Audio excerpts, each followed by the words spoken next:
بخارا شہر کا ایک واقعہ ہے، میرے شیخ طریقت امیر سنت فیضان سنت میں سے، فیضان رمضان میں سے نقل فرمایا،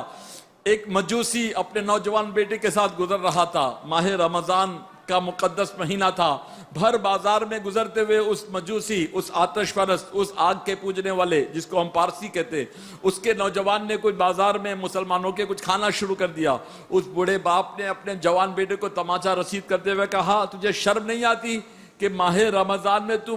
علل اعلان مسلمانوں کے بازار میں کھا رہا ہے؟ اس نے کہا کہ ابا جان، ہم تو مسلمان نہیں ہیں،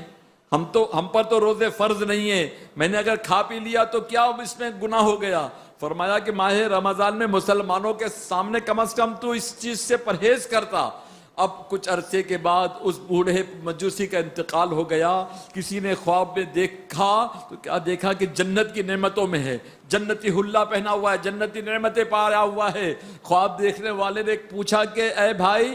تو مجوسی تھا نا، تو آگ کو پوجنے والا تھا، تو پارسی تھا، پھر تجھے جنت میں کیسے مقام حاصل ہو گیا؟ جنت کا یہ مزداق تجھے کیسے مل گیا؟ جنت کی بہاریں کیسے مل گئی؟ اس نے کہا کہ چونکہ میں نے رمضان کی تعظیم و توقیر کرتے ہوئے اپنے بیٹے کو مارا تھا، اللہ پاک نے مجھے ماہ رمضان کی تعظیم و توقیر کی برکت سے مرنے سے پہلے توبہ کی توفیق دی، میں مسلمان ہوا، ایک دولت ایمان ملا، مرنے کے بعد جنت کی نعمت سے بھی اللہ پاک نے سرفراز فرما دیا۔